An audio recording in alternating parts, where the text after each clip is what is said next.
Hi, I'm Marie Eldridge, an educator in the Handi Quilter studio. This is the mini oval, and I love a ruler that has so many different uses. First of all, you can see I've just put a few pieces of tape on the back of my ruler, and those are to help me line up so I remember which grid line I'm using. So I'm just going to take the ruler and slide it on my hopping foot, and then I'm lining up that tape with the stitched line or your marked line or your pieced line, whatever it is. Once I have that down, I have that handy grip, kind of helps it hold still. I do one little curve, slide the ruler over, line up again with those pieces of tape that are right on the grid line, and I'm going to go over the top again. And it's just makes a difference in the size. So if I move this up and we go up to the center mark, you'll see the difference here. Whoop, hold on. All right, and on this one, these next ones, you can see that I just kind of added a curl in the center. And after you add that curl, you can just keep going. So some other things that are fun with this are you can just add a wiggle line across the top. Or you can add just some little tiny loops on the inside, kind of make it look lacy.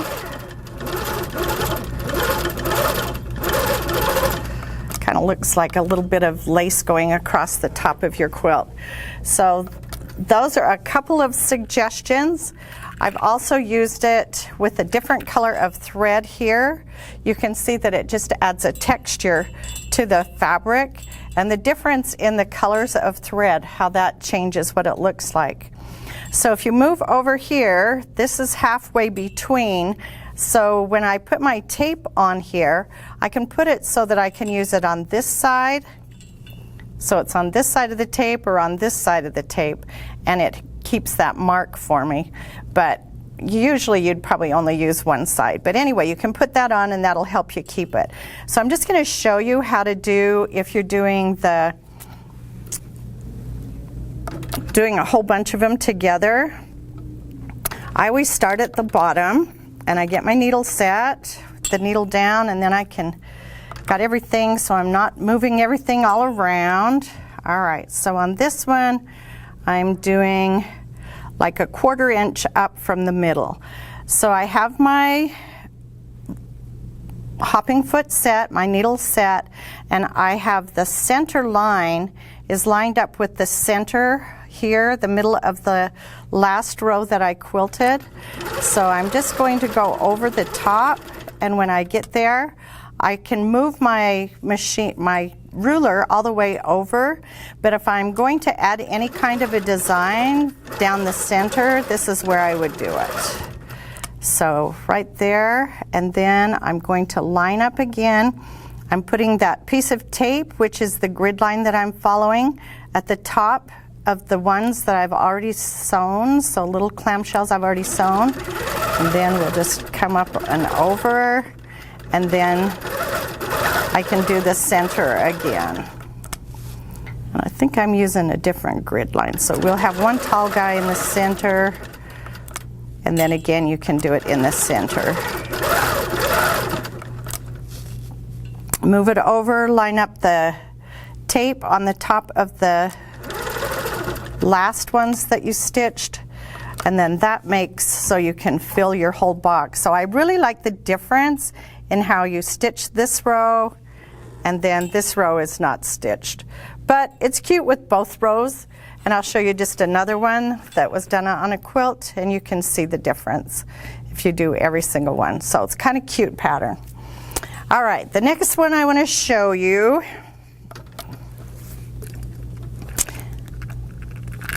this is just the smaller one, and you can just see what a cute texture it makes. That would be a really nice background fill. These along here are, I've stitched one circle, so I'm going to show you and then just repeated that circle.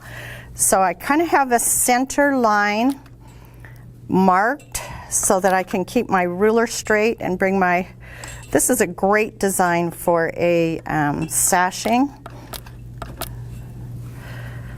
So you'll just, this time, tip the ruler sideways. I have it exactly centered so that this line lines up with my marking. And I'm about 1/4 inch here, and I'm leaving about 1/4 inch there with those stitch lines so I know how to line up. So I'm just going to go around. You kind of want to make sure you're just holding that ruler. And then I'm going to go around again halfway till I get to my marked line. All right, so now I'm going to just, there's some different things that you can add to the center to make it different. So let's just add a few things to give you some ideas. So first of all, how about just a cut off kind of a feather? So you just square those edges off.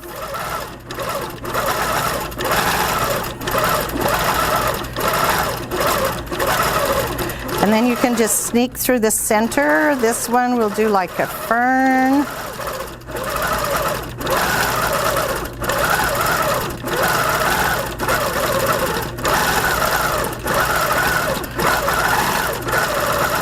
You probably wouldn't trade designs, but you could mix those two. And finally, let's just do a feather.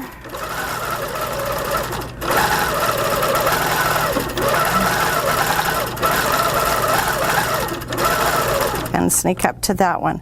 Now this one, I've come back the other way so you can see how it kind of cuts it in half, which you could do this either standing up or laying down. Usually your sash is kind of long and narrow.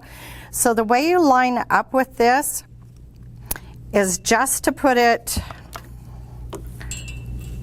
let's just sneak that on there. So I want to stitch from here to halfway there. So I'm going to put my ruler so that the side where it marks the center, whoops, let's go up this way. All right, so this center is at my needle and this center is at the top of my circle. So I'm just getting started when I'm just going to do a half a one. There's my first one. Then I can slide the ruler over. My needle is at that center and my stitching is going to line up with this center on the ruler. So then I can just make another loop. And then you can see how those go that way. So this is a cute little design. You can add it on both sides and then you can fill in. I've also got, just going to kind of show you here where the ruler's already used here at the top, and we'll work our way down. How about that? So there's the curls. There's just kind of a swish that goes in, and then you can see it's this same sort of thing, but if you tip it sideways and just use a half a curl coming back the other way and make a little orange peel there.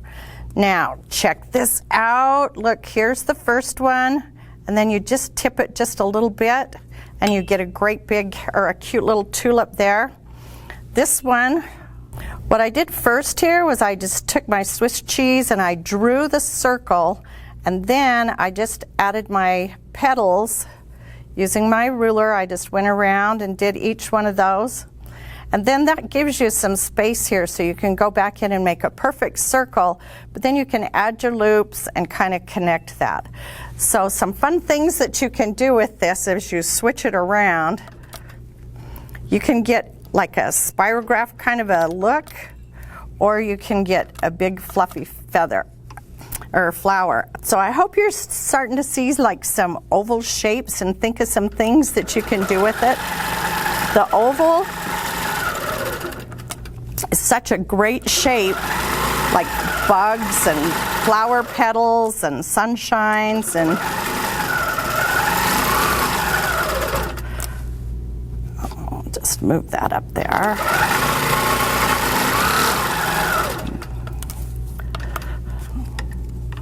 So you can just kind of see as you start to rotate that around what a cute look you get with that.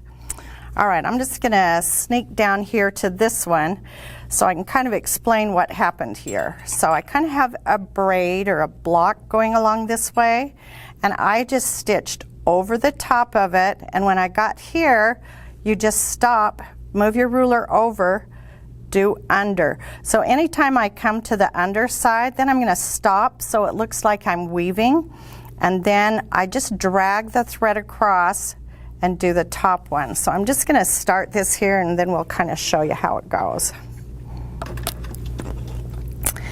So sometimes you don't always want things to be really, they don't have to be too hard to be cute. This is just a little wiggle, then do a circle, and you've got a little rosette.